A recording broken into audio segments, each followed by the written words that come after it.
cœur de l'agglomération Meuse-Grand Sud, des femmes, des hommes sont quotidiennement à votre service. Bonjour et bienvenue dans votre chronique au cœur de l'agglomération Bar-le-Duc-Sud-Meuse.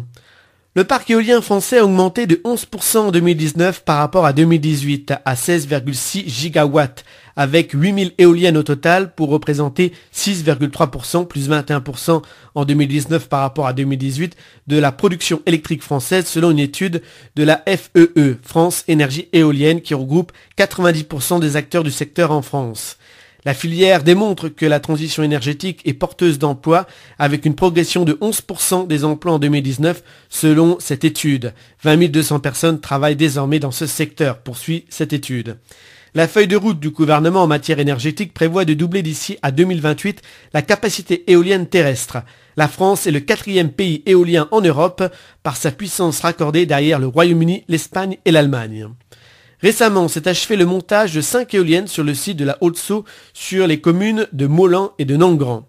La société Éole RES d'Avignon est à l'origine de ce parc. La société Éole RES est un des principaux producteurs d'électricité d'origine renouvelable en France.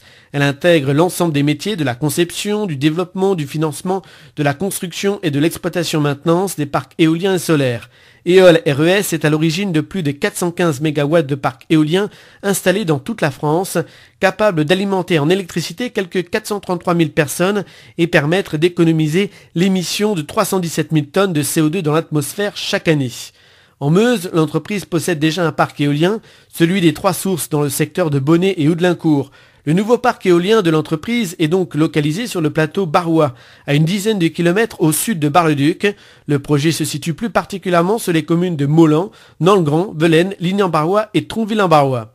Félix Morin, responsable construction chez RES, nous le présente. Le parc contient 5 machines, donc 3 mégas chaque machine en production. Des nacelles qui sont à 98 mètres de haut, un rotor de pale de 131 mètres. La mise en service est prévue en novembre-décembre, suivant la rapidité, je dirais, des équipes à travailler. Là, on est sur le dernier montage, donc sur la 5e. On est fin septembre.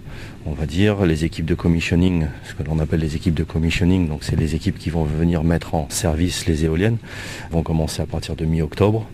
Et si tout se passe bien, courant novembre, elles commenceront à tourner et à produire de l'électricité. Une mise en service industrielle, comme on l'appelle, qui débutera au 1er décembre. La production annuelle envisagée est de 45 gigawatts par an, ce qui peut permettre d'éviter 23 000 tonnes à peu près d'émissions de CO2. Le parc pourra fournir une puissance de 13,5 MW, un parc qui fait près d'environ 5,5 hectares en phase chantier. Un parc éolien est une installation de production d'électricité pour le réseau électrique national par l'exploitation de la force du vent.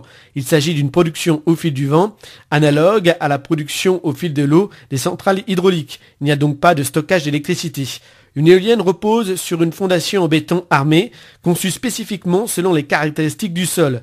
Vient ensuite le mât tubulaire, composé de 2 ou 3 tronçons en acier, sur lequel repose une nacelle sur le sommet du mât. Elle abrite le cœur électrique de l'éolienne, notamment la génératrice, qui permet la conversion de l'énergie mécanique en énergie électrique, ainsi que toute la machinerie mécanique et électrique nécessaire à son fonctionnement. La nacelle peut pivoter à 360 degrés autour de l'axe du mât afin de s'orienter pour positionner le rotor face au vent, direction du vent apportée par une girouette. Ce dernier supporte 3 pales. Le fonctionnement d'une éolienne est très simple et peut schématiquement s'apparenter au mode de fonctionnement d'une dynamo de vélo où la rotation de la roue est remplacée par celle du rotor, entraînée par les pales sous l'effet du vent. Un parc éolien produit de l'électricité à destination des utilisateurs en 3 étapes. Tout d'abord, le vent fait tourner les pales permettant à la génératrice de convertir l'énergie mécanique du vent en énergie électrique transportable dans le réseau. Ensuite, l'énergie électrique est acheminée de l'éolienne au poste de livraison, sur site, via des câbles enterrés. Le ou les postes de livraison permettent de collecter et de centraliser l'électricité produite par toutes les éoliennes.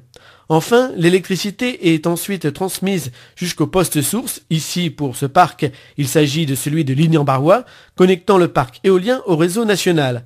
De ce poste source, l'électricité produite est alors envoyée dans le réseau électrique et mise à la disposition des utilisateurs. L'entreprise à d'autres projets d'installation de parcs éoliens. Félix Morin, responsable construction chez RES. On a d'autres projets en développement, plus au sud d'où on est par rapport à la nationale, en limite ou sur la commune de Molan toujours, à proximité, quoi. Donc oui, on a 2 ou 3 projets qui sont en développement. On a même une extension qui est prévue à côté de Saint-Aubin-sur-Eure aussi. Un autre parc est en train de voir le jour. Il se situe à Ballon, dans le nord du département. C'est la société Valorem qui a développé un projet éolien sur la commune. Sa construction a débuté en juillet dernier par les travaux préparatoires, voirie, aménagement des emprises, les fondations, etc. 3 éoliennes de 2,2 MW chacune sont attendues sur le site. 6,6 MW de puissance pour le parc, soit une consommation annuelle prévue de 15 000 MW par an, soit la consommation de 5 500 foyers, hors chauffage et eau chaude électrique. La mise en service est prévue au printemps 2021. Retrouvez votre chronique au cœur de l'agglomération Bar-le-Duc-sur-Meuse tous les jours sur Meuse FM et en replay chaque vendredi à partir de 6h sur notre site internet www.meuse-fm.com. Au cœur de l'agglomération Meuse Grand Sud, des femmes, des hommes sont quotidiennement à votre service.